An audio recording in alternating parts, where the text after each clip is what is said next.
হয় ৮০ৰ দশকৰ পৰা আৰম্ভ হোৱা সেই যাত্ৰাৰ পম খেদি ৰাজ্যসভালৈ যোৱাৰ কাৰণে ইতিমধ্যে সাজু হৈছে মিছন ৰঞ্জন দাস আৰু এই মুহূৰ্তত তেওঁ আছে আমাৰ সৈতে। প্ৰথমেই আপোনাক অভিনন্দন। বিজেপিত দীৰ্ঘকালৰ পৰা আপুনি কাম কৰিছে। ৮০ৰ দশকৰ পৰা আজি এটা নতুন যাত্ৰা আকৌ আৰম্ভ হৈছে। এই মুহূৰ্তত কেনেকুৱা লাগিছে? এই মুহূৰ্তত খুব ভাল লাগিছে যে পাৰ্টি মোক এটা সুযোগ দিছে। MLA হিচাপে মই 7বাৰ নমিনেশ্যন পাইছোঁ। মই 4বাৰ জিকিছোঁ, 3বাৰ হাৰিছোঁ। তো ৰাজনীতিত উত্থান পতন থাকে, হাৰ জিক থাকে, কিন্তু মই কাম বাদ দিয়া নাই।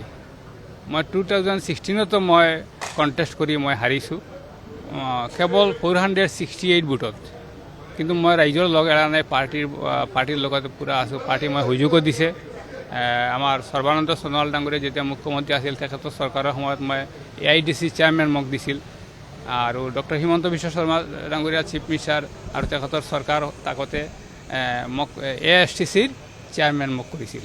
কালি মই এইটো পদ এৰি আহিছোঁ, কাৰণ এইটো মই থাকিব নালাগে। নমিনেশ্যন দিয়াৰ আগতে মই এইটো এৰিব লাগে, খালি ৰেজিগনেশ্যন দি আহিছোঁ।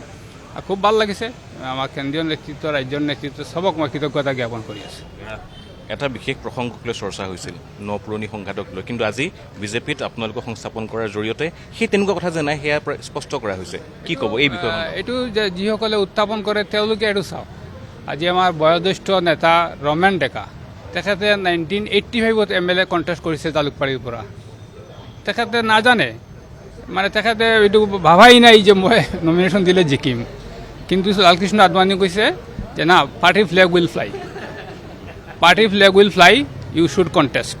তো কণ্টেষ্ট কৰিছে। আজি তেখেত আমাৰ অসমৰ গভৰ্ণৰ অসমৰ পৰা গভৰ্ণৰ হৈ ছত্তীশগড়ত গৈছে। কিমান ডাঙৰ এটা মানে সন্মান পাইছে, পাৰ্টিত দিছে, মোক আজি দিছে। এইকাৰণে কোনো কাৰ্যকৰ্তা যাতে নিৰাশ হৈ এইবিলাক মানে আলোচনা নানে পুৰণি, এইটো আমাৰ কাৰণে ক্ষতিৰ কাৰণ হ'ব।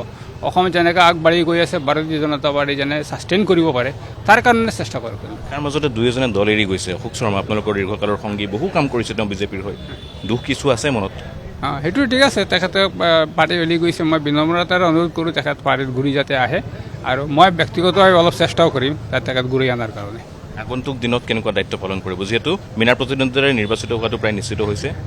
কি কাম? দুটা কাম, এটা কাম যদি কিবা মনলৈ আহিছে এই মুহূৰ্তত? কাম আমি নিৰ্দিষ্ট নকৰোঁ, এইটো আমি পাৰ্টিৰ লগতে ডিছকাছ কৰোঁ কোনটো প্ৰায়ৰিটি দিব লাগে, কিন্তু অসমৰ হকে মই কাম কৰি যাম।